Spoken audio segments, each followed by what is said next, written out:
नमस्कार दोस्तों, स्वागत है आपका बीके पीसीएस एकेडमी में। जैसे कि हमारी टेस्ट सीरीज चल रही थी यूपीआरओ एआरओ के लिए,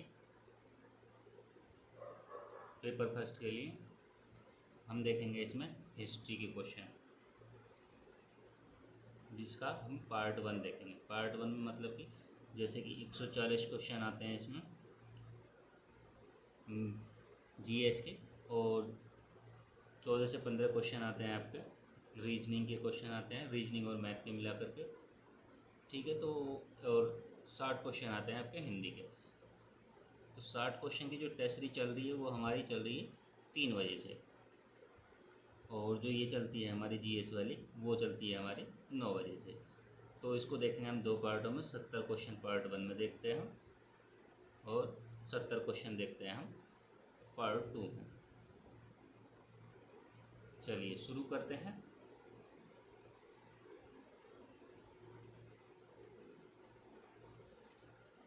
टेस्ट चल रहा है हमारा 25 में। चलिए शुरू करते हैं इसे। क्वेश्चन है, निम्नलिखित में से सिंधु सभ्यता के कौन सा या कौन से पुरा स्थल उत्तर प्रदेश में स्थित है? कहाँ स्थित है? उत्तर प्रदेश में। ऑप्शन फर्स्ट दिया है हमें आलमगीरपुर, हुलास, मांडा और रोपड़। ऑप्शन है हमारे पास में केवल 1 और 2, केवल 4, 2, 3 और 1, 4। कमेंट करेंगे और बताएंगे क्या सही होगा इसमें।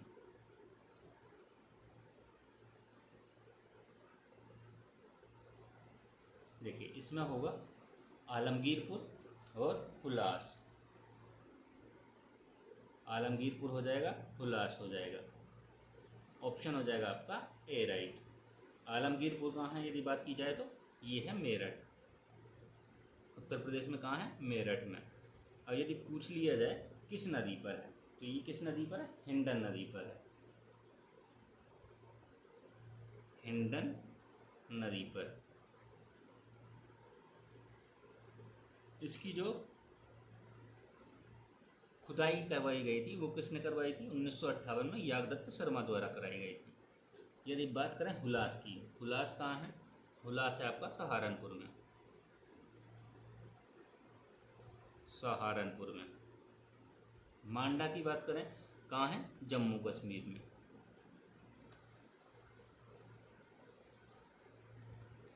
रोपड़ की बात करें, रोपड़ कहाँ है? पंजाब में। ठीक है। मांडा यदि देखा जाए तो जम्मू कश्मीर, ये जम्मू कश्मीर में चिनाब नदी के दाएं तट पर है। चिनाब नदी के दाएं तट पर।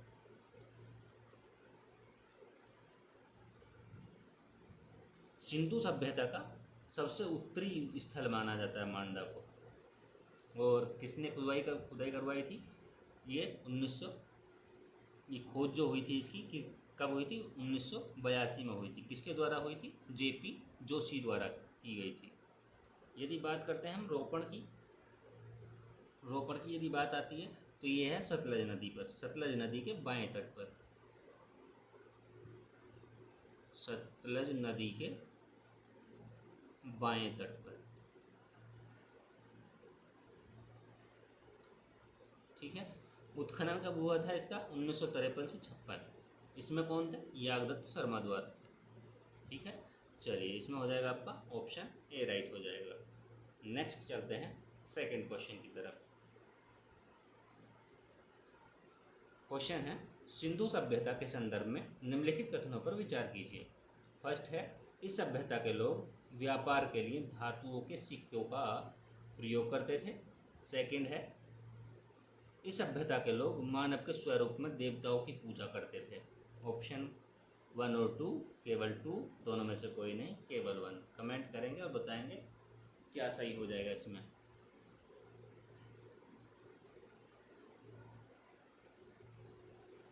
इसमें होगा आपका बी ऑप्शन, केवल 2 सही होगा। ठीक है। ये जो थी यहाँ के जो लोग थे, वस्तु विनिमय, यहाँ का जो आदान प्रदान होता था तो वो किस में होता था? वस्तु विनिमय, वस्तु विनिमय द्वारा होता था। तो ये आपका गलत हो जाएगा। ऑप्शन हो जाएगा आपका 2 राइट। चलिए नेक्स्ट चलते हैं। क्वेश्चन है, प्राचीन बौद्ध ग्रंथ सूत्र निपात में निम्नलिखित में से किसे अन्नदा, वन्नदा और सुखदा कहा गया है? भूमि को, पुत्री को, गाय को, इनमें से कोई नहीं। कमेंट करेंगे और जवाब बताएंगे क्या होगा आपका। देखिए, अन्नदा और वन्नदा और सुखदा को क्या कहा जाता था? गाय कहा जाता था। ऑप्शन हो जाएगा आपका सी राइट। चलिए नेक्स्ट देखते हैं। क्वेश्चन है, महात्मा बुद्ध द्वारा प्रतिपादित चार आर्य सत्यों पर विचार करना है, उनको क्रम में व्यवस्थित करना है। फर्स्ट है दुख का निरोध है, दुख का निरोध का मार्ग है, दुख निरोध का मार्ग है, दुख का कारण है। ऑप्शन ये हैं आपके पास में, बताएंगे क्या सही होगा।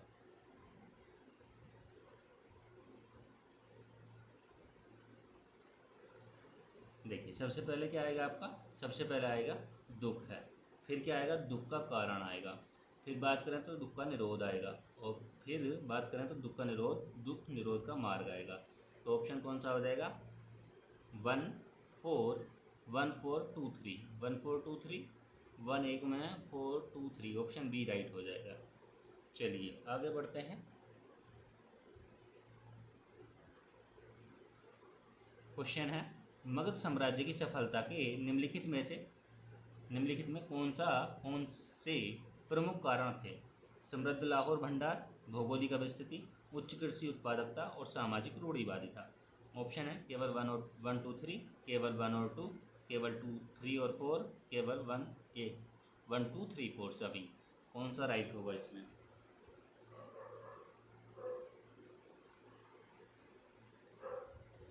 इसमें होगा आपका समृद्ध के लौह भंडार हैं, भौगोलिक अवस्थिति भी है, उच्च कृषि उत्पादकता भी है, लेकिन सामाजिक रूढ़िवादिता नहीं है। तो ऑप्शन कौन सा हो जाएगा? ऑप्शन हो जाएगा आपका ए राइट। चलिए नेक्स्ट देखते हैं। क्वेश्चन है, मौर्य साम्राज्य की राजनीति पाटलिपुत्र का प्रशासन 6 समितियां करती थी। कारण है, प्रत्येक समिति में 5-5 सदस्य होते थे। ऑप्शन है ए आर दोनों सही हैं, आर ए की सही व्याख्या नहीं करता है, ए गलत है, आर सही है, दोनों सही हैं, सही व्याख्या करता है, ए सही है, आर गलत है। कमेंट करेंगे और बताएंगे क्या सही होगा।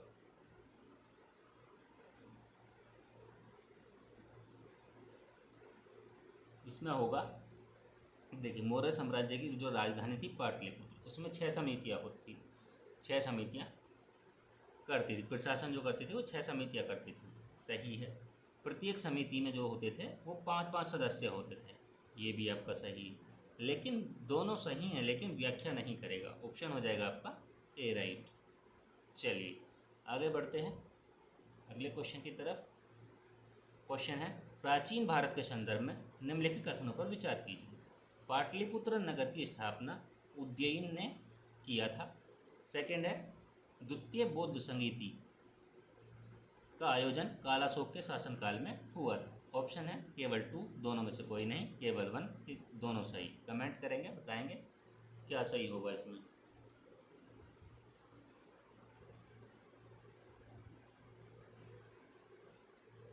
इसमें आपका प्राचीन भारत के संदर्भ में पूछा गया है। पाटलिपुत्र जो नगर की स्थापना थी वो किसने की थी? उज्जैन ने की थी। सही है।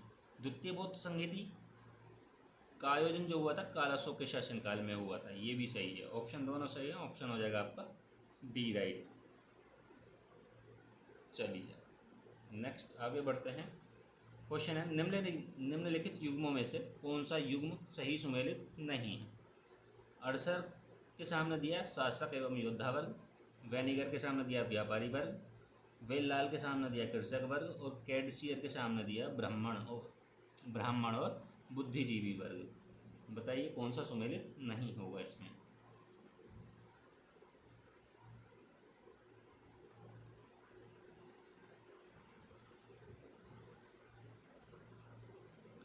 देखिए, अरसर जो है, अरसर शासक और योद्धा वर्ग है, वेनिगर व्यापारी वर्ग है, वेललाल कृषक वर्ग है, और कैडसियर ये जो है कडेशियर क्या है? कडेशियर कृषक मजदूर हैं, कृषक मजदूर। ऑप्शन होगा आपका डी राइट। नेक्स्ट क्वेश्चन की ओर चलते हैं।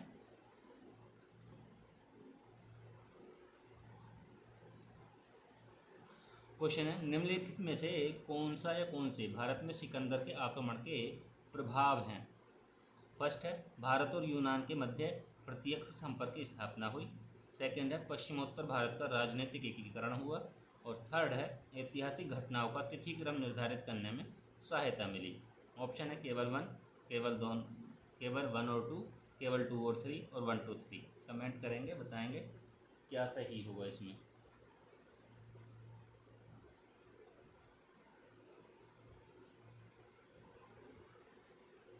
इसमें हो जाएगा आपका भारत और यूनान के मध्य प्रत्यक्ष संपर्क की स्थापना हुई, यही गलत है। ऑप्शन ये गलत हो जाएगा, तो आपका ऑप्शन हो जाएगा टू और थ्री। टू और थ्री राइट है, सी राइट हो जाएगा।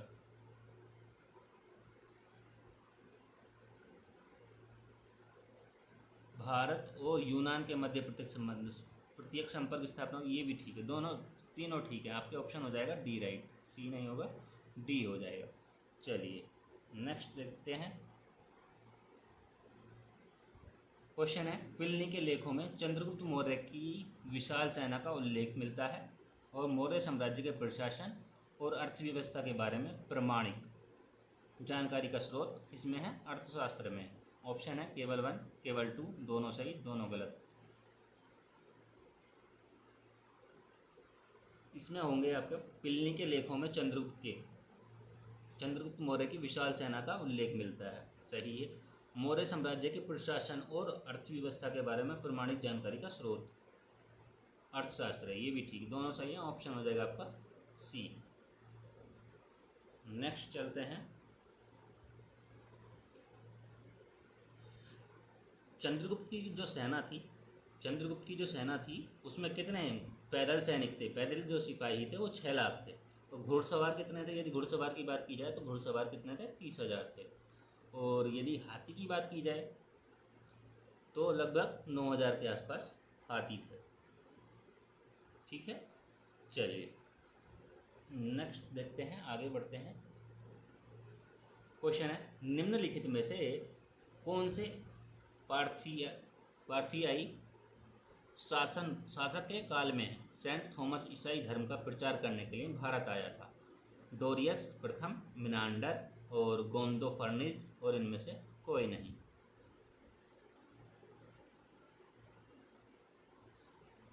इसमें होगा आपका ऑप्शन सी, गोंडो फर्निस।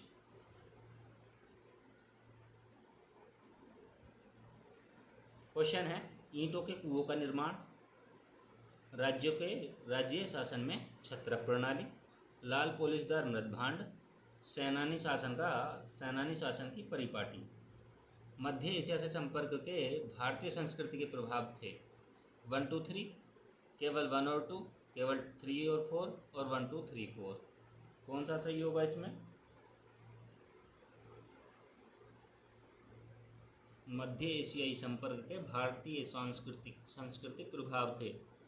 ईंटों के कुओं का निर्माण सही है। राज्य के शासन में छत्र प्रणाली भी थी, पोलिशदार मृदभांड भी, और सेनानी परिपाट ये भी था। ऑप्शन हो जाएगा आपका डी राइट। चलिए आगे देखते हैं। क्वेश्चन है, कदम्ब शासक मयूर शर्मन ने 18 अश्वमेध यज्ञ किया था। कंदम राज्य की राजधानी कर्नाटक में वैजयंती या वनवासी थी। ऑप्शन है, सही उत्तर का चयन करना है। ऑप्शन है केवल 2, दोनों गलत, केवल 1, दोनों सही। कमेंट करेंगे और बताएंगे कौन सा सही होगा।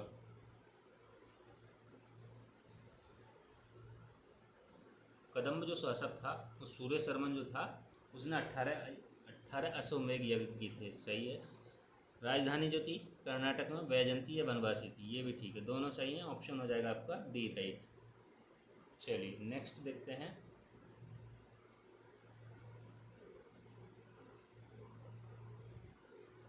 क्वेश्चन है, सोम प्रकाश एकमात्र समाचार पत्र था जिसके विरुद्ध लिटन का वर्नाकुलर प्रेस एक्ट लागू हुआ था।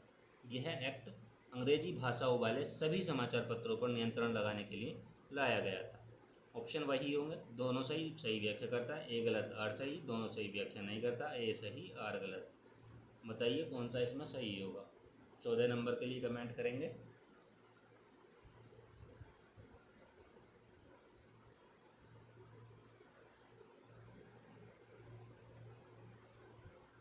इसमें होगा आपका, देखिए यह एक्ट अंग्रेजी भाषाओं वाले सभी समाचार पत्रों के लिए, ये गलत हो जाएगा। ऑप्शन हो जाएगा आपका ए सही आर गलत। कौन सा होगा? ऑप्शन हो जाएगा आपका डी। वर्नाकुलर प्रेस एक्ट आपको इतनी बार बताया, कमेंट करिए। पिछली वीडियो में बताया, PYQ में बताया, इतने टेस्ट सीरीज हो चुके हैं उसमें सभी लगभग बताया है। जो पिछली बार की टेस्ट सीरीज हुई थी हिस्ट्री पे बेस्ड क्वेश्चन की, तो उसमें भी बताया गया है आपको। और जैसे टेस्ट सीरीज में आगे फुल टेस्ट कराया तो उसमें भी पूछा गया है, उसमें भी बताया गया आपको। इसमें बताइए कौन कब लागू हुआ था ये। चलिए नेक्स्ट बढ़ते हैं आगे। क्वेश्चन है, निम्नलिखित घटनाओं पर विचार कीजिए, उन्हें कालानुक्रम में व्यवस्थित कीजिए। राजद्रोह सभा अधिनियम, पार्लियामेंट सुधार अधिनियम, अहरार आंदोलन और कांग्रेस का लखनऊ अधिवेशन। ये सीरीज हमारी थोड़ी फास्ट चल रही है और जो PYQ हैं वो आपको, जैसे कि हम देख रहे थे 50-50 क्वेश्चन करके ला रहे थे पहले PCS के लिए, तो उसमें भी आपको अधिक जानकारी मिल जाएगी, वहाँ से भी आप वीडियो देखें। इस तरीके से हम 150 क्वेश्चन लाते थे उसमें। अब ये हम RO के लिए 140 क्वेश्चन ला रहे हैं, जैसे कि 2 पार्टों में देखा गया, 2 पार्टों में देखते हैं, तो इनसे भी आपको अधिक जानकारी मिलेगी। ठीक है, चलिए देखते हैं। राजद्रोह सभा अधिनियम की बात करें तो राजद्रोह सभा अधिनियम की बात करें तो कब? 1911 में। पार्लियामेंट सुधार की बात करें 1909 में। अहरार आंदोलन की बात करें 1906 में। और लखनऊ अधिवेशन की बात करें, कांग्रेस का लखनऊ अधिवेशन 1916 में। ऑप्शन कौन सा हो जाएगा? 6, 9, 11, 3, 2, 1, 3, 2, 1, 3, 2, 1, 4। ऑप्शन हो जाएगा आपका सी राइट। चलिए नेक्स्ट बढ़ते हैं आगे, ज़्यादा टाइम न लेते हुए। क्वेश्चन है, निम्नलिखित युग्मों में भू राजस्व व्यवस्था में से कौन सा युग्म सही सुमेलित नहीं है? बबती आय के 25% भाग को राजा के लिए सुरक्षित रखना, सहोत्रा सही है ये, और सहोत्रा आय के 6% भाग को पंत सचिव के लिए सुरक्षित रखना, और नाडगुंडा आय के 3% भाग राजा की इच्छा पर निर्भर करना, ये भी दोनों सही हैं। ऑप्शन होगा आपका डी राइट। ठीक है, मोकास आय का लगभग 56% नहीं था, 66% था। कितना था? 66% मराठा सरदारों को घुड़सवार के लिए दिया जाता था। ऑप्शन हो जाएगा आपका डी राइट। चलिए नेक्स्ट आगे बढ़ते हैं। क्वेश्चन है, निम्नलिखित घटनाओं पर विचार कीजिए, उन्हें कालानुक्रम में व्यवस्थित करना। अभिनव भारत सभा, गदर पार्टी, हिंदुस्तान रिपब्लिकन एसोसिएशन, अनुशीलन समिति। कमेंट करेंगे और बताएंगे कौन सा इसमें सही होगा। गदर पार्टी की स्थापना तो आपको कई बार बताया गया है और पूछा भी गया है, तो ये आपको पता होना चाहिए। अभिनव भारत सभा की बात करें कब आई थी? 1904 में। 1904 में। गदर पार्टी की स्थापना कब हुई थी? गदर पार्टी की स्थापना हुई थी आपकी 1913 में हुई थी। ठीक है, हिंदुस्तान रिपब्लिकन एसोसिएशन की बात करें, ये कब हुई थी? 1924 में। 1924 में। अनुशीलन समिति की बात करें तो 1902 में। तो कौन सा राइट होगा? 4, 4, 1, 4, 1, 2, 3, 4, 1, 2, 3। ऑप्शन 1 में मिल रहा है आपको, बी राइट हो जाएगा। चलिए नेक्स्ट बढ़ते हैं आगे।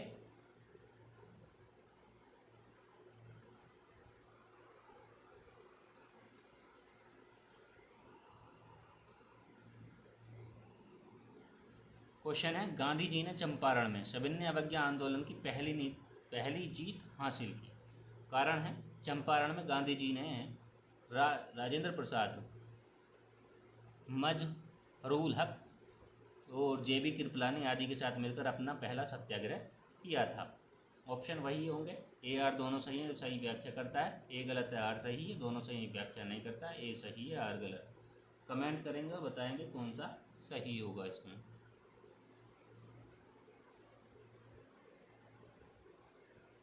इसमें होगा आपका दोनों सही होंगे, व्याख्या नहीं करेगा, ऑप्शन हो जाएगा आपका सी राइट। अच्छा, चंपारण जो सत्याग्रह था, चंपारण सत्याग्रह की बात करें, कब स्थापना कब किया गया था, कब हुआ था चंपारण सत्याग्रह, तो वो हुआ था 1917 में हुआ था, ये भी ध्यान रखना है। चलिए नेक्स्ट बढ़ते हैं आगे।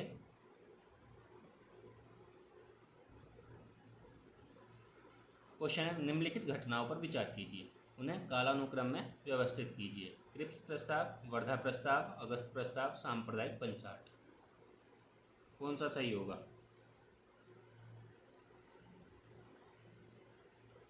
यदि बात करें हम क्रिप्स प्रस्ताव की, तो ये था मार्च 1942 में, 1942 में हुआ था। वर्धा प्रस्ताव की बात करें, ये जुलाई 1942 में हुआ, जुलाई 1942 में। अगस्त प्रस्ताव की बात करें 1940, अगस्त प्रस्ताव 1940। सांप्रदायिक पंचायत की बात करें 1932। कौन सा सही हो जाएगा? 1932 फिर 40, 4 3 1 2, 4 3 1 2, ऑप्शन हो जाएगा आपका ए राइट। चलिए आगे बढ़ते हैं। क्वेश्चन है, निम्नलिखित में से दिल्ली सल्तनत के किस शासक ने दीवान ए अमीर कोही की स्थापना की थी? बलबन ने, इल्तुतमिश ने, मोहम्मद बिन तुगलक, फिरोज शाह तुगलक। जी क्वेश्चन है, बताएंगे कौन सा सही होगा। दीवान ए अमीर कोही, ऑप्शन हो जाएगा आपका सी राइट, मोहम्मद बिन तुगलक। चलिए नेक्स्ट बढ़ते हैं आगे।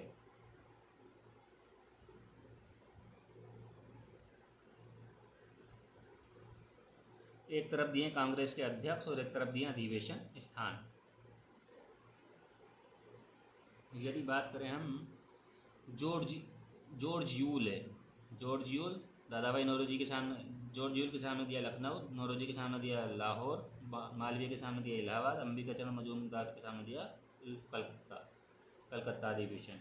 तो कमेंट करेंगे और बताएंगे कौन सा सही होगा इसमें।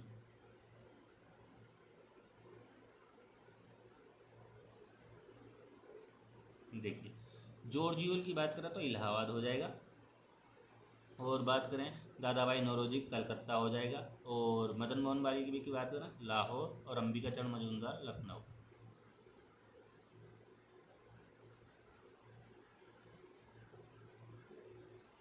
ठीक है, अब यदि बात करें, देखिए अब ये लखनऊ में भी कई हुए हैं, और लाहौर में भी, और इलाहाबाद में भी, और कलकत्ता में भी। तो ये जिसके हैं, जिसके अध्यक्ष हैं, और जब जब हुए हैं, और इनका कार्यक्रम चेंज भी हो सकता है। तो जो इनके अध्यक्ष हैं, अध्यक्ष के हिसाब से अधिवेशन देखेंगे कि हाँ उनकी स्थापना कब हुई है। यदि बात करें हम इलाहाबाद अधिवेशन की, यानी कि जॉर्ज यूल की इलाहाबाद अधिवेशन की बात करें, तो ये कितने में 1888 में हुआ था, 1888 में हुआ था। यदि बात करें कलकत्ता अधिवेशन की, जिसमें दादाभाई नौरोजी थे, ये हो जाएगा 1906 में। ठीक है, यदि बात करें मदन मोहन मालवीय की, लाहौर अधिवेशन कब हुआ था? 1906 में ही हुआ था। बात करें लखनऊ अधिवेशन की, जिसमें अंबिका चरण मजूमदार थे, ठीक है, ये हुआ था 1916 में। चलिए नेक्स्ट बढ़ते हैं आगे। कौन सा सही हो जाएगा? ए का 3 बी का 4, ए का 3 बी का 4, ऑप्शन आपका ए में मिल रहा है। चलिए नेक्स्ट बढ़ते हैं अगले क्वेश्चन की तरफ। क्वेश्चन है, विचार करना है, बलबन ने जागीरों से आय एकत्र करने का अधिकार सरकारी कर्मचारियों को दिया, जागीरदारी को नगद वेतन देने का आदेश दिया था। सेकंड है, सैनिकों को वेतन भत्ते के स्थान पर पूर्व की भांति भूमि ही दिया जाता था। ऑप्शन केवल 2 दोनों गलत, केवल 1 दोनों सही। कौन सा सही होगा?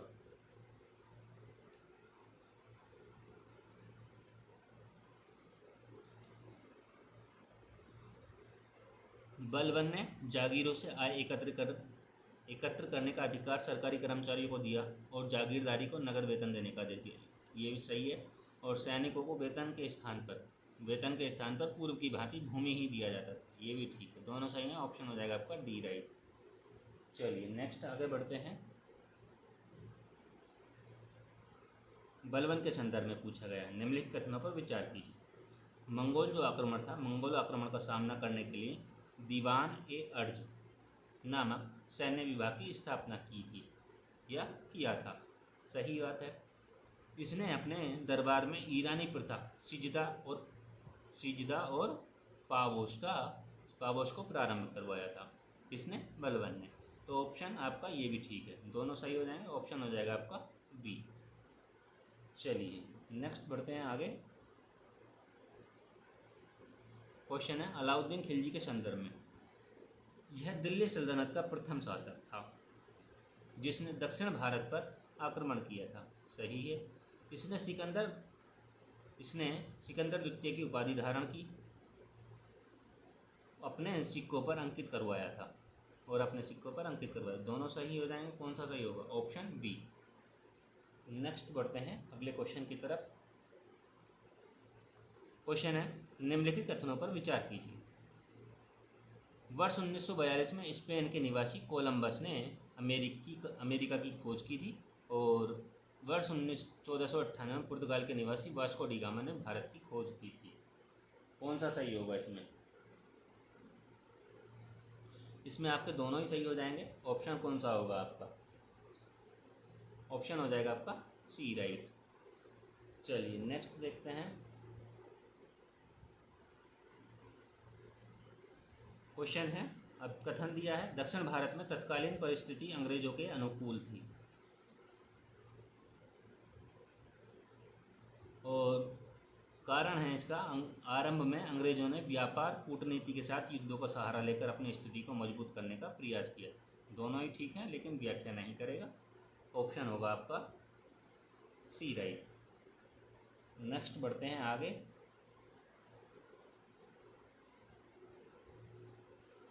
कारखाना अधिनियम दिया है और एक तरफ दिए विशेषता। बताइए कौन सा सही होगा इसमें?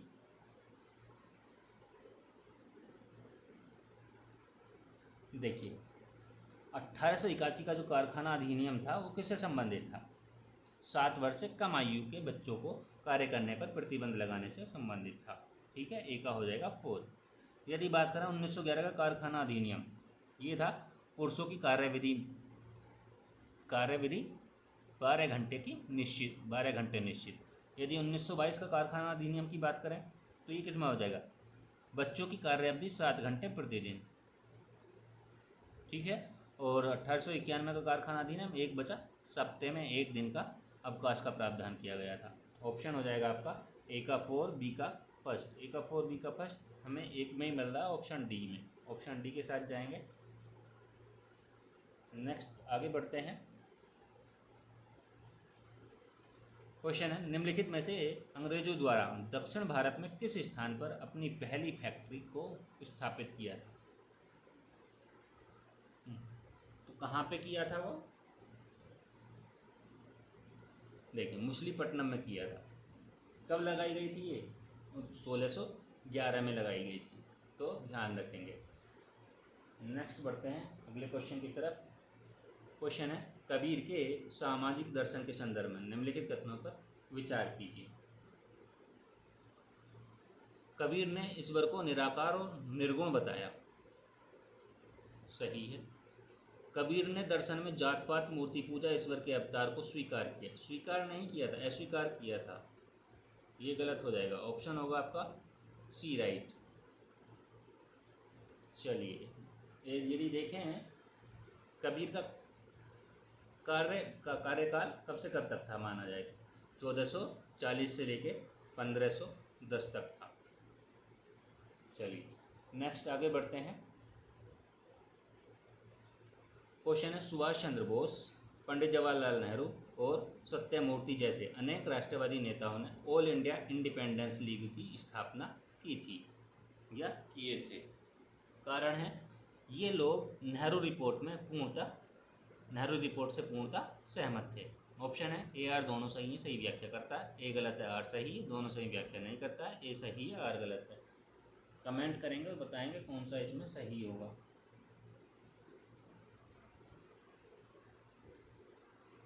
ये जो लोग थे नेहरू रिपोर्ट से, सुभाष चंद्र बोस और जवाहरलाल नेहरू और सत्यमूर्ति, ये जो थे पूर्णतः सहमत नहीं थे। ये गलत होगा आपका। और ऑल इंडिया इंडिपेंडेंस लीग की स्थापना की थी, ये ठीक होगा। किसके द्वारा की गई थी? सुभाष चंद्र बोस, जवाहरलाल नेहरू और सत्यमूर्ति। यदि हम नेहरू रिपोर्ट की बात करें तो कब आई थी? 1928 में आई थी।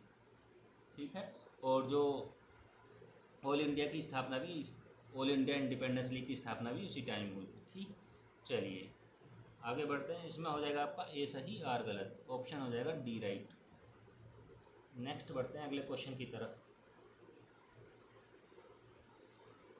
क्वेश्चन है, इसकी स्थापना वर्ष 1915 में हरिद्वार के कुंभ मेले में पंडित मदन मोहन मालवीय ने की थी या किया था। इसका ये सही है। इसका प्रथम अधिवेशन 1917 में कासिम बाजार के महाराज की अध्यक्षता में हुआ था। कासिम बाजार की अध्यक्षता में हुआ था। ये गलत हो जाएगा आपका। ऑप्शन हो जाएगा सी राइट। ठीक है। किसकी अध्यक्षता में हुआ था? मदन मोहन मालवीय की अध्यक्षता में ही हुआ था। नेक्स्ट बढ़ते हैं अगले क्वेश्चन की तरफ।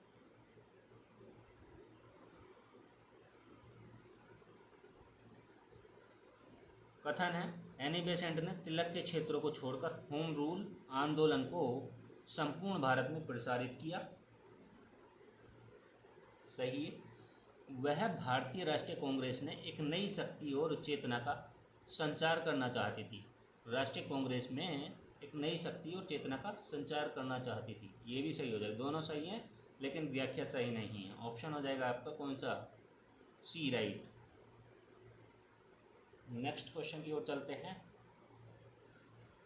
क्वेश्चन है, मेवाड़ शासक मोकाल के संदर्भ में निम्नलिखित कथनों पर विचार कीजिए। इन्होंने उदयपुर में भगवान शिव को समर्पित एकलिंग मंदिर के चारों ओर परकोटे का निर्माण करवाया था। सही है। माना, पन्ना और विशाल नामक प्रसिद्ध शिल्पकारों को राजकीय संरक्षण प्रदान किया। ये भी सही है। दोनों सही हो जाएंगे। ऑप्शन हो जाएगा आपका ए राइट। मोकाल कब से कब तक थे यदि देखा जाए तो 1400, जो कार्य किया था 1421 से लेके कब तक किया था? 1433 तक। 1433 तक। नेक्स्ट बढ़ते हैं अगले क्वेश्चन की तरफ। क्वेश्चन है, राणा सांगा ने घटोली के युद्ध में इब्राहिम लोदी को पराजित किया था और वर्ष 1527 में खानवा के युद्ध में राणा सांगा किससे? बाबर से पराजित हो गया था। ये भी सही है।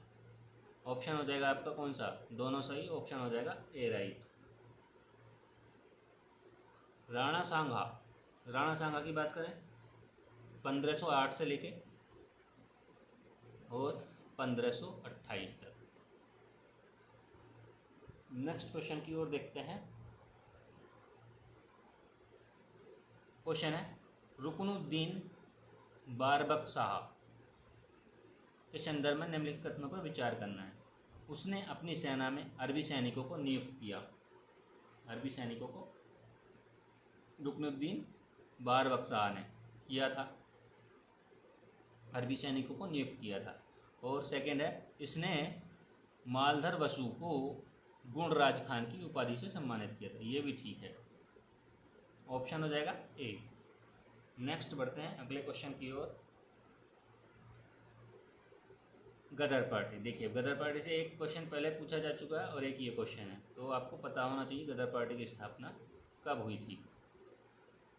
क्वेश्चन ऑप्शन है हमारे पास में, इस पार्टी ने युगांतर प्रेस के माध्यम से, किसके माध्यम से? युगांतर प्रेस के माध्यम से गदर नामक एक साप्ताहिक पत्रिका का प्रकाशन किया।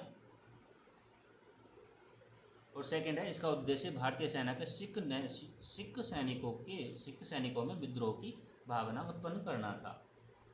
कौन सा सही हो जाएगा इसमें? दोनों सही हो जाएंगे। ऑप्शन हो जाएगा आपका कौन सा? ऑप्शन हो जाएगा डी राइट। ठीक है। कब बताई थी स्थापना? 1913 में बताई थी। 1 नवंबर 1913 में। कहाँ हुई थी? सैन फ्रांसिस्को में। सैन फ्रांसिस्को कहाँ है? यूएसए। ठीक है। किसके संस्थापक कौन थे इसके? यदि संस्थापक की बात की जाए तो लाला हरदयाल थे। कौन थे? लाला हरदयाल। और यदि अध्यक्ष की बात किया जाए, अध्यक्ष कौन थे? अध्यक्ष थे इसके सोहन सिंह भाकना।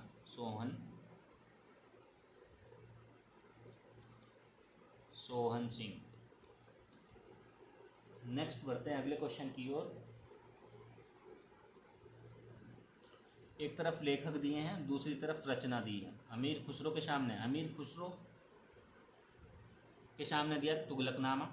इसामी के सामने दिया फुतू अस सलातीन। और जियासुद्दीन बर्नी के सामने दिया फतवाए जहांदारी। और मिनहाज उस सिराज के सामने दिया तबकाते नासिरी। कमेंट करेंगे और बताएंगे कौन सा इसमें सही होगा। देखिए, अमीर खुसरो किसकी है? तुगलकनामा। और इशामी की बात करें फुतू अस सलातीन। कौन सा सही हो जाएगा?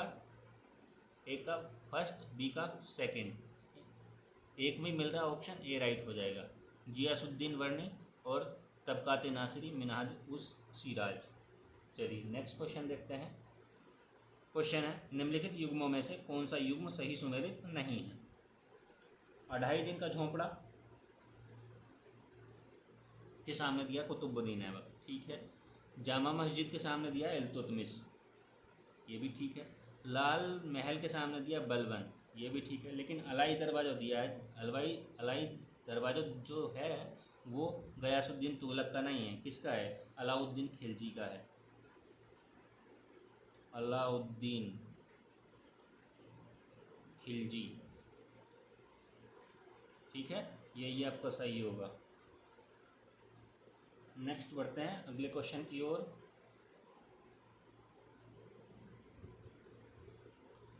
कथन दिया है शर्की सुल्तानों की अधिकांश इमारतें हिंदू इमारतों के अवशेषों पर निर्मित की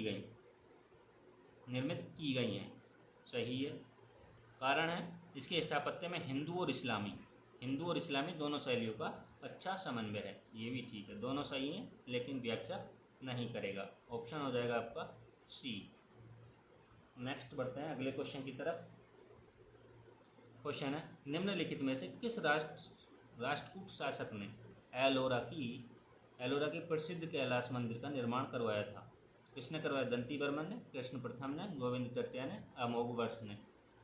कौन सा राइट होगा इसमें? इसमें हो जाएगा आपका ऑप्शन बी राइट हो जाएगा, कृष्ण प्रथम ने। नेक्स्ट बढ़ते हैं अगले क्वेश्चन की ओर। क्वेश्चन है हमसफर नीति के संदर्भ में। हमसफर नीति, इसे केंद्रीय सड़क परिवहन और राजमार्ग मंत्रालय द्वारा प्रारंभ किया गया है। सही है। और इसका जो मुख्य उद्देश्य है यदि सड़क परिवहन मंत्री से आ रहा है तो इसका उद्देश्य वैसे ही आप समझ जाएंगे, सड़क यात्रा को अधिक आरामदायक, सुविधाजनक और समावेशी बनाना है। ये भी ठीक है। ऑप्शन हो जाएगा आपका डी राइट। नेक्स्ट बढ़ते हैं अगले क्वेश्चन की तरफ। क्वेश्चन है INS समर्थक के संदर्भ में विचार करना। लॉर्सन एंड टूब्रो द्वारा निर्मित पहला स्वदेशी बहुउद्देशीय पोत समर्थक को पट्टुपल्ली शिपयार्ड में लॉन्च किया गया। और सेकंड है यह स्वदेशी जहाज निर्माण में भारतीय नौसेना की प्रगति को दर्शाता है, जो भारत सरकार के आत्मनिर्भर भारत और मेक इन इंडिया पहल के दृष्टिकोण के अनुरूप है। कौन सा सही होगा इसमें? आपके दोनों सही हो जाएंगे। ऑप्शन होगा आपका बी राइट। नेक्स्ट बढ़ते हैं अगले क्वेश्चन की ओर। क्वेश्चन है परमाणु हथियारों से मुक्त विश्व बनाने के लिए जापानी संगठन निहोन डाकियो का निम्नलिखित में से किस वर्ष गठन किया गया था? 56 में, 45 में, 50 में या 55 में? कमेंट करेंगे और बताएंगे कौन सा सही होगा।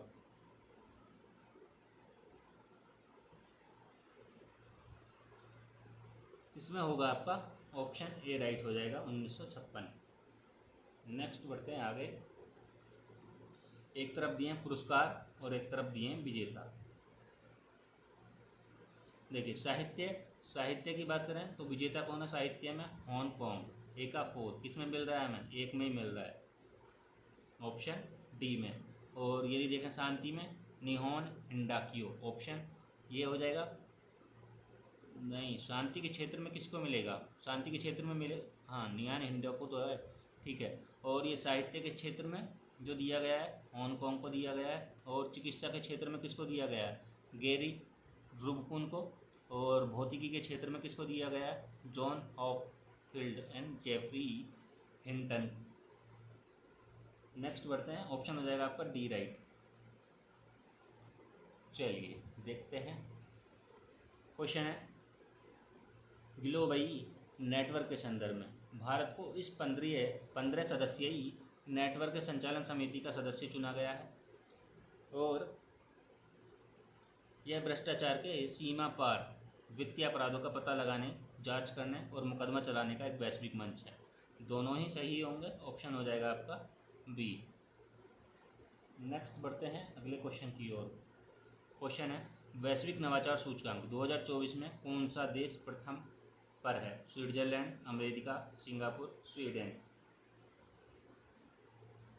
क्या राइट होगा?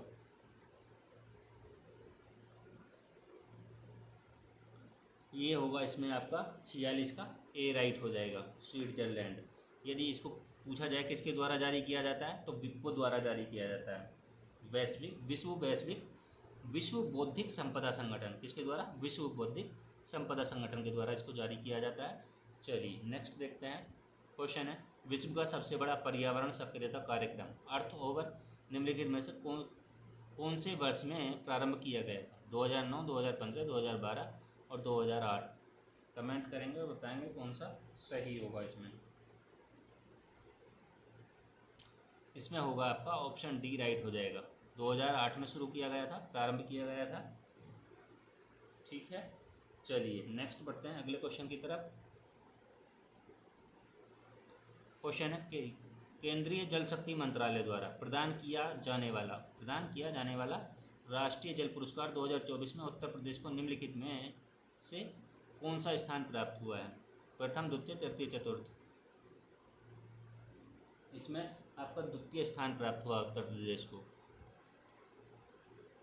क्वेश्चन है, संघाई सहयोग संगठन शिखर सम्मेलन 2024 का आयोजन के कौन से देश में किया गया है? Bharat, Indonesia, Pakistan, Thailand. इसमें हो जाएगा आपका पाकिस्तान, ऑप्शन हो जाएगा आपका सी राइट। नेक्स्ट बढ़ते हैं अगले क्वेश्चन की ओर। क्वेश्चन है, 16वां ब्रिक्स शिखर सम्मेलन 2024 निम्नलिखित में से कौन से देश में आयोजित किया गया? रूस, ब्राज़ील, दक्षिण अफ्रीका, ऑस्ट्रेलिया। 16वां ब्रिक्स शिखर सम्मेलन 2024, इसमें रूस हो जाएगा, रूस द्वारा आयोजित किया गया। नेक्स्ट बढ़ते हैं अगले क्वेश्चन की ओर। एक तरफ दिया है मौर्यकालीन अधिकारी और दूसरी तरफ दिए हैं विभाग। कमेंट करिए और बताइए कौन सा इसमें सही होगा।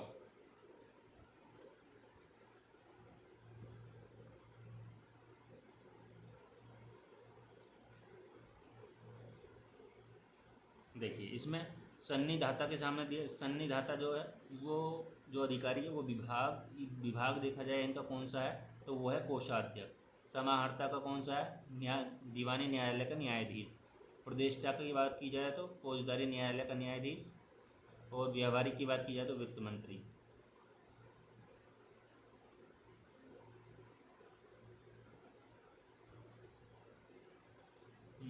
सन्निधाता कोषाध्यक्ष, समाहर्ता आपका नहीं, तो समाहर्ता कौन सा होगा? वित्त मंत्री होगा समाहर्ता, ठीक है। यदि बात की जाए प्रदेष्टा की तो दीवानी न्यायालय, और प्रदेष्टा की यदि बात की जाए तो फौजदारी, और व्यावहारिक की बात की जाए तो दीवानी। ऑप्शन हो जाएगा आपका ए का 2, बी का 3, ए का 2, बी का 3, ऑप्शन आपका बी में हो जाएगा। चलिए नेक्स्ट बढ़ते हैं अगले क्वेश्चन की ओर। क्वेश्चन है, निम्नलिखित में से अशोक के कौन से स्तंभ लेख को रानी का अभिलेख कहा जाता है? सारनाथ को, कौशाम्बी को, सांची को और निगलीवा को।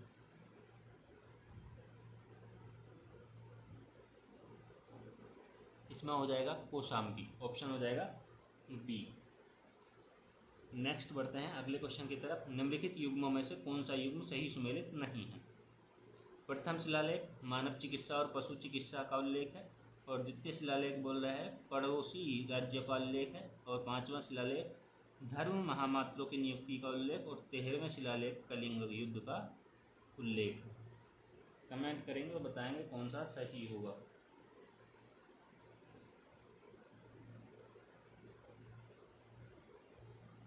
देखिए प्रथम में जो दिया है, प्रथम में क्या दिया है? पशु बलि का निषेध दिया है, ना कि मानव चिकित्सा पशु चिकित्सा का उल्लेख दिया है।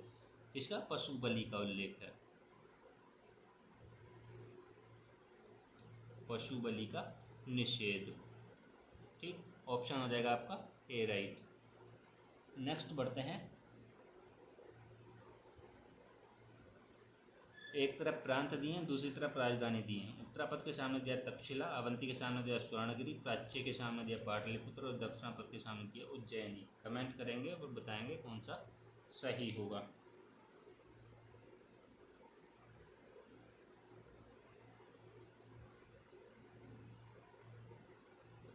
देखिए उत्तरापद की जो तक्षशिला है, अवंती की उज्जैनी है, और प्राच्य की बात करें तो पाटलिपुत्र, और दक्षिणापद की बात करें तो स्वर्णगिरी है।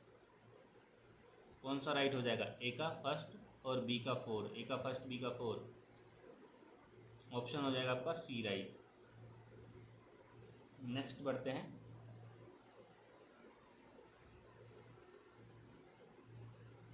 फर्स्ट ऑप्शन है मौर्य साम्राज्य में कृषि की उन्नति पर विशेष ध्यान दिया जाता था, और सेकंड है कृषि भूमि पर राज्य और कृषक दोनों का अधिकार होता था। ऑप्शन है केवल 2, दोनों गलत, केवल 1 दोनों सही। कमेंट करेंगे और बताएंगे कौन सा सही होगा। इसमें होगा आपका दोनों सही हो जाएंगे, ऑप्शन हो जाएगा आपका डी राइट। अगले क्वेश्चन की तरफ चलते हैं। शुंग वंश की राजधानी पाटलिपुत्र थी, और सेकंड है अयोध्या अभिलेख में पुष्यमित्र शुंग को 2 अश्वमेध यज्ञ का अनुष्ठान करने वाला बताया गया है। कौन सा सही होगा इसमें?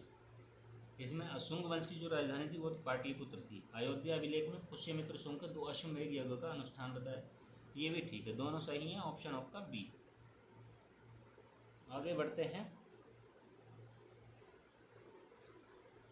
क्वेश्चन है भरूच स्तूप के संदर्भ में निम्नलिखित कथनों पर विचार कीजिए। शुंग कला का सर्वोत्तम स्मारक स्तूप है।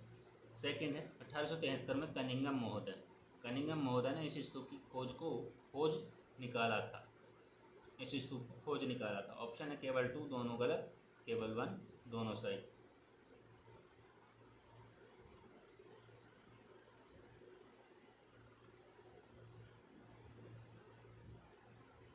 उसमें होगा आपका ऑप्शन, दोनों सही हो जाएंगे, ऑप्शन हो जाएगा डी राइट। आगे देखते हैं, क्वेश्चन है निम्नलिखित शासकों में से कौन राष्ट्रकूट राज्य का संस्थापक था? दंतीदुर्ग, कृष्ण प्रथम, अमोघवर्ष और गोविंद द्वितीय। राष्ट्रकूट राज्य का संस्थापक,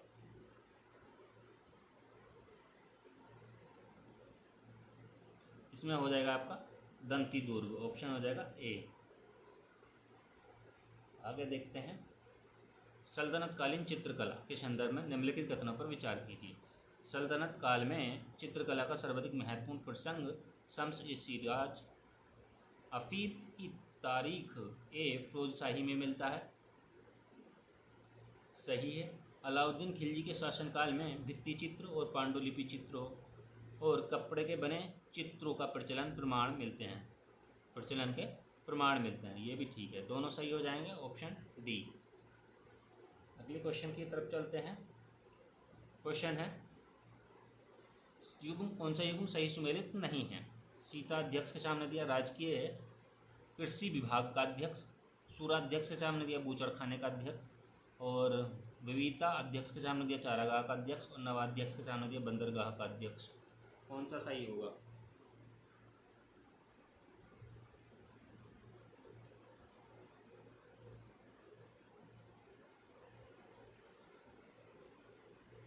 इसमें होगा आपका डी ऑप्शन हो जाएगा। नवाध्यक्ष जो होता है वो किसके लिए होता है? जहाज रानी विभाग का अध्यक्ष होता है। किसका? जहाज रानी विभाग का।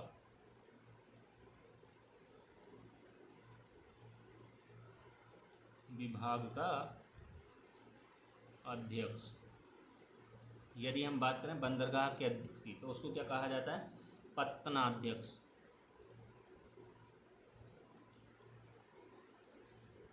तो आपका ऑप्शन होगा आपका डी। चलिए देखते हैं नेक्स्ट क्वेश्चन। क्वेश्चन एक तरफ राज्य दिए हैं, एक तरफ संस्थापक दिए हैं। प्रतिहार के सामने दिया हरिश्चंद्र, परमार के सामने दिया नन्नू और गढ़वाल के सामने दिया है चंद्रदेव और चंदेल के सामने दिया कृष्णराज। कमेंट करेंगे और बताएंगे कौन सा सही होगा। देखिए प्रतिहार में कौन हो जाएगा? प्रतिहार में हो जाएगा आपका हरिश्चंद्र। परमार की बात करें तो कृष्णराज हो जाएगा, और यदि बात करें हम गढ़वाल की तो चंद्रदेव हो जाएगा, और चंदेल की बात करें तो नन्नू हो जाएगा। ऑप्शन कौन सा होगा? ए का फर्स्ट और बी का 4। ए का फर्स्ट, बी का 4। ऑप्शन हो जाएगा आपका सी राइट, और सी का 3 और डी का 2। ठीक है, चलिए नेक्स्ट बढ़ते हैं अगले क्वेश्चन की ओर। खिलजी प्रशासन के संदर्भ में बताना है। निम्नलिखित कथनों पर विचार कीजिए। अलाउद्दीन खिलजी ने मंगोल आक्रमण से निपटने के लिए रक्त और तलवार की नीति अपनाई। रक्त और तलवार की नीति अपनाई, सही है। दक्षिण भारत में पांड्य राजाओं ने सबसे पहले अलाउद्दीन खिलजी का आधिपत्य को स्वीकार किया। ऐसा नहीं था, तो इसमें आपका सबसे पहले नहीं किया था। ऑप्शन हो जाएगा आपका कौन सा? ए फर्स्ट सही और सेकंड गलत, तो केवल 1, ऑप्शन सी। नेक्स्ट बढ़ते हैं।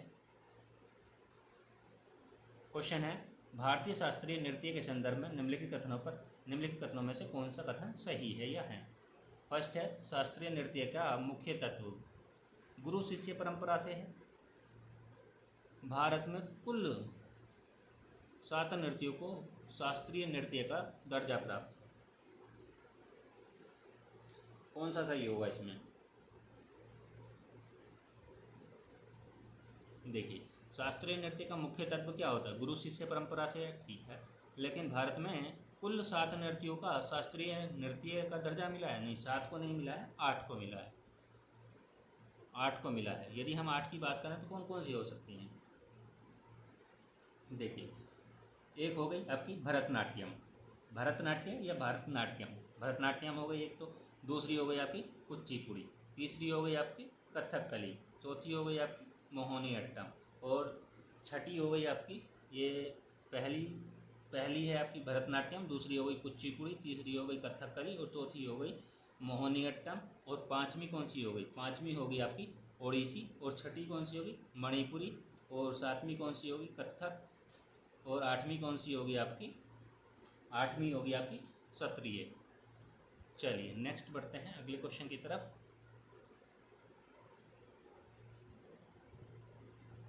कौन सा राइट होगा इसमें? इसमें होगा आपका बी ऑप्शन राइट। क्वेश्चन है इंडो इस्लामिक स्थापत्य कला के संदर्भ में निम्नलिखित कथनों में से कौन सा कथन सही है या है? इस शैली के अंतर्गत मानव और पशुओं की आकृति का उपयोग बहुत कम हुआ है। भवन निर्माण में पत्थरों का व्यापक प्रयोग किया जाने लगा है। ऑप्शन है दोनों में से कोई नहीं, केवल 1 केवल 2 दोनों सही। ये दोनों सही, केवल 2। कमेंट करेंगे और बताएंगे कौन सा इसमें सही होगा।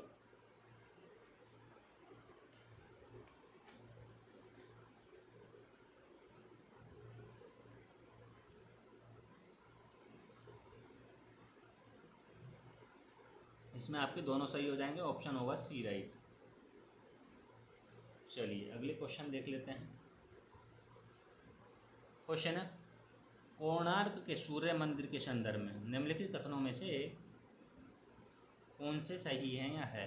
निर्माण गंगवंश के शासक नरसिंह देव ने कराया, और इसका निर्माण वेसर शैली में किया गया है। ऑप्शन वही हैं, दोनों गलत केवल वन, दोनों गलत केवल वन, और दोनों सही केवल टू। कमेंट करेंगे और बताएंगे कौन सा सही होगा।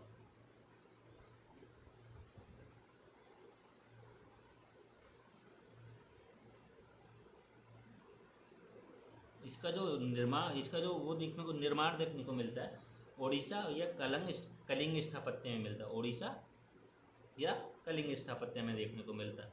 ये आपका गलत हो जाएगा। ऑप्शन होगा आपका नरसिंह देव, गंगवंश के शासक नरसिंह देव ने इसका निर्माण कराया था। ऑप्शन होगा बी राइट।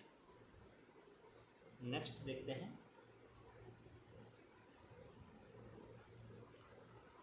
क्वेश्चन है मंदिर निर्माण की पंचायतन शैली के संदर्भ में निम्नलिखित कथनों में से कौन सा सही है या है। इसमें मुख्य देवता के मंदिर के साथ 4 गौण देवताओं के भी मंदिर होते थे। देवगढ़ का दशावतार मंदिर इस शैली का प्रमुख उदाहरण है।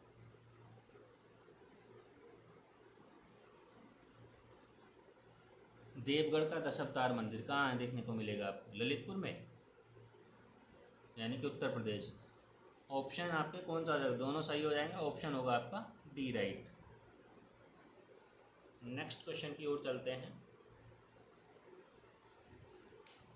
क्वेश्चन है निम्नलिखित कथनों पर विचार करना। आदित्य प्रथम ने पल्लवों को पराजित कर कोदंडराम की उपाधि धारण की थी, और परांतक प्रथम ने मदुरा के पांड्य राजा को पराजित कर मदुरै कोंड की उपाधि धारण की थी।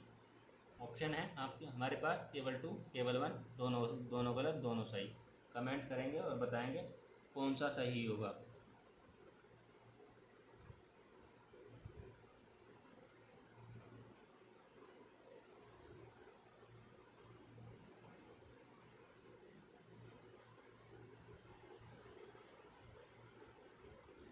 इसमें होगा आपका दोनों सही होंगे। ऑप्शन हो जाएगा आपका डी राइट। ठीक है, नेक्स्ट देखते हैं। क्वेश्चन है राज प्रथम के संदर्भ में। फर्स्ट है इसने समस्त भूमि की माप कराई, उचित कर का निर्धारण किया था। यह शिव का भक्त था और अपनी राजधानी में राजराजेश्वर मंदिर का निर्माण करवाया था। ऑप्शन है केवल टू, दोनों गलत दोनों सही केवल वन। कौन सा सही होगा इसमें?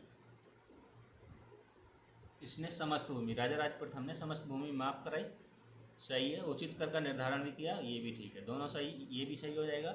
और यह शिव का भक्त था अपनी राजधानी में राजराजेश्वर, ये भी ठीक है, दोनों सही है। ऑप्शन हो जाएगा आपका सी। नेक्स्ट बढ़ते हैं अगले क्वेश्चन की तरफ।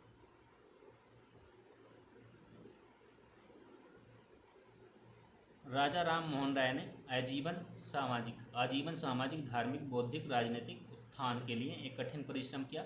राजा राम मोहन राय भारतीय समाज में व्याप्त जड़ता और भ्रष्टाचार से दुखी थे। कौन सा सही होगा? ऑप्शन वही होंगे हमारे पास में, दोनों सही है, व्याख्या करता है। ए गलत है, आर सही है। दोनों सही व्याख्या नहीं करता, ए सही है, आर गलत है। कमेंट करेंगे और बताएंगे कौन सा सही होगा इसमें। देखिए, आजीवन सामाजिक धार्मिक और बौद्धिक और राजनीतिक उत्थान के लिए कठिन परिश्रम किया, ये तो सही बात है। और राजाराम मोहन राय भारतीय समाज में व्याप्त जड़ता और भ्रष्टाचार से दुखी थी, ये भी ठीक, दोनों सही हैं। व्याख्या भी करता है। ऑप्शन कौन सा हो जाएगा आपका? दोनों सही हैं, व्याख्या भी करता है। ऑप्शन हो जाएगा आपका कौन सा? देखिए, ऑप्शन है आपका ए राइट। चलिए लास्ट क्वेश्चन देख लेते हैं। इस पार्ट का पार्ट 1 का लास्ट क्वेश्चन है। चलिए, ब्रह्म सभा के संदर्भ में निम्नलिखित कथनों पर विचार कीजिए। इस सभा का उद्देश्य हिंदू धर्म को स्वच्छ बनाना और एकेश्वरवाद की शिक्षा देना था। सेकेंड है इसने मानवीय प्रतिष्ठा पर बल देकर मूर्ति पूजा का विरोध किया।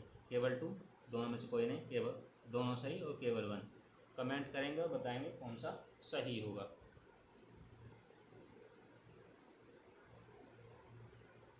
देखिए, पहले अब जो है इसका नाम ब्रह्म सभा का ब्रह्म समाज करते हैं, लेकिन पहले क्या था? ब्रह्म सभा था।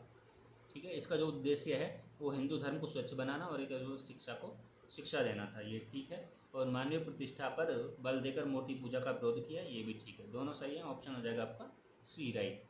यदि देखा जाए ब्रह्म समाज या ब्रह्म सभा की स्थापना कब हुई थी? 1828 में हुई थी। यदि हम बात करते हैं किसने करवाई थी, कौन थे, तो वो थे राजा राम मोहन राय। राजा राम मोहन राय द्वारा की गई थी। आज की वीडियो में इतना ही, मिलते हैं सेकंड पार्ट में, टेस्ट 25 के सेकंड पार्ट में। आशा करता हूँ वीडियो पसंद आई होगी। वीडियो पसंद आई तो वीडियो को लाइक करें, कमेंट करें, ज़्यादा से ज़्यादा वीडियो को शेयर करें। और टेलीग्राम से जोड़ने के लिए आपको टेलीग्राम का लिंक जो है वीडियो के डिस्क्रिप्शन बॉक्स में मिल जाएगा। वहाँ से आपको अपडेट और चीज़ें अपडेट मिलती रहेंगी। मिलते हैं नेक्स्ट वीडियो में। Thank you.